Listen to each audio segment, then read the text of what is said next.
ஓபிஎஸ்ஸுடன் ரகசிய கூட்டணி வைக்கும் அதிமுகவின் முக்கிய தலைவர்கள், அதிர்ச்சியில் எடப்பாடி. நண்பர்கள், நம்ம போடக்கூடிய வீடியோக்கள் உங்களுக்கு பிடிச்சிருந்துச்சு அப்படின்னா ஒரு லைக் பண்ணுங்கள். நம்ம சேனலுக்கு வரக்கூடிய புதிய பார்வையாளராக இருந்தீங்க அப்படின்னா மறக்காமல் சப்ஸ்கிரைப் பண்ணிவிட்டு அப்புறம் வீடியோ பாருங்கள். நமது அண்ணன் ஓபிஎஸ் அவர்களை பொறுத்த வரைக்கும் நம்ம அனைவருக்குமே தெரியும், தற்போது தனி மரமாக நின்று போராடி கொண்டிருக்கிறார். அதாவது தொண்டர்கள் உரிமை மீட்பு குழு அப்படிங்கிற குழுவையும் ஆரம்பித்தார். அந்த சமயத்திலே ஓபிஎஸ்க்கு ஆதரவுகள் என்பது நிறைய இருந்துச்சு. இப்போதுமே ஓபிஎஸ் அவர்களுக்கு ஆதரவுகள் என்பது நிறையவே இருக்கிறது. இருந்த போதிலுமே அது மறைமுகமான ஒரு ஆதரவாகத்தான் இருந்து கொண்டிருக்கிறது அப்படின்னு சொல்லலாம். அதிமுகவில் ஒற்றை தலைமை என்பது கொண்டு வரப்பட்ட பின்பு எடப்பாடி பழனிசாமி பின்னால் அதிமுகவுடைய முக்கியமான தலைவர்கள் நிறைய பேர் போனாங்க. அதாவது முன்னாள் அமைச்சர்கள் நிறைய பேர் எடப்பாடி பழனிசாமிகளுக்கு ஆதரவுகளை கொடுத்தாங்க. ஆனால் ஓபிஎஸ் அவர்களுக்கு ஆதரவுகளை கொடுத்த நபர்கள் யார் அப்படின்னா வைத்திலிங்கம், ஜேசிடி பிரபாகரன், புகழேந்தி, வெள்ளமடி நடராஜன், அதே போல பார்த்தீங்கன்னா நமது ஆலோசகர் இருக்கக்கூடிய பண்டுட்டி ராமச்சந்திரன், இந்த மாதிரி நபர்கள் தான் நமது ஓபிஎஸ் அவர்களுக்கு மிகப்பெரிய ஆதரவுகளை கொடுத்துக்கிட்டு இருந்தாங்க. இப்போ அவர்களுமே அந்த ஆதரவை விட்டு விலகி புதிதாக ஒரு அணியை உருவாக்கியிருக்காங்க அப்படின்னு சொல்லலாம். இருந்த போதிலுமே இவர்கள் அனைவரும் ஓபிஎஸ் அவர்களுக்கு மறைமுகமான ஒரு ஆதரவை கொடுக்குறாங்க. அதாவது அவர்களுடைய கொள்கை என்ன, பிரிந்து போனவர்கள் கொள்கை என்ன அப்படின்னா அதிமுக ஒன்றிணைய வேண்டும் அப்படிங்கிற மாதிரி தான் சொல்லிட்டு இருக்காங்க. இப்போ ஓபிஎஸும் அதைத்தான் சொல்கிறார், சசிகலா அம்மையாரும் அதைத்தான் சொல்லிக்கிட்டு இருக்காங்க.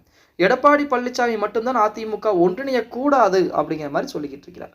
ஆனால் அதிமுக இருக்கக்கூடிய முக்கியமான தலைவர்களே அதிமுக ஒன்றிணைந்தால் மட்டும்தான் 2026 சட்டமன்ற தேர்தலில் மிகப்பெரிய ஒரு வெற்றி வாய்ப்பை பதிவு செய்ய முடியும் அப்படின்னு சொல்லிட்டு இருக்காங்க.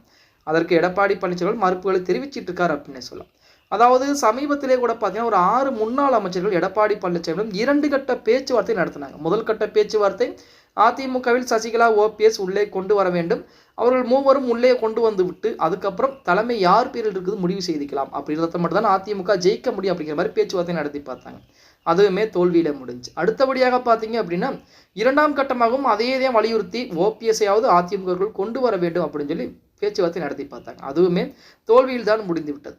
இப்போ எடப்பாடி பழனிசாமியிடம் இதை பற்றி பேசி நாம் ஒன்றுமே செய்ய முடியாது அப்படிங்கிறதுக்காண்டி மறைமுகமாக ஓபிஎஸ் அவர்களுக்கு அடுத்த கட்ட ஆதரவுகளை கொடுத்துக்கிட்டு இருக்கார்களாம். அதாவது அதிமுகவை 2-3 துண்டுகளாக பிரிப்பது என்பது அவ்வளவு எளிதான ஒரு காரியம் என்பது கிடையாது. ஏன்னா தொண்டர்கள் பூராமே எடப்பாடி பழனிசாமியுடைய பேச்சை கேட்டு எடப்பாடியின் தலைமை ஏற்று இருக்கிறார்கள். அப்படிங்கிற சூழ்நிலையில் அவர்களை பிரித்து கொண்டு வருவது அவ்வளவு ஒரு சாதாரண விஷயம் என்பது கிடையாது.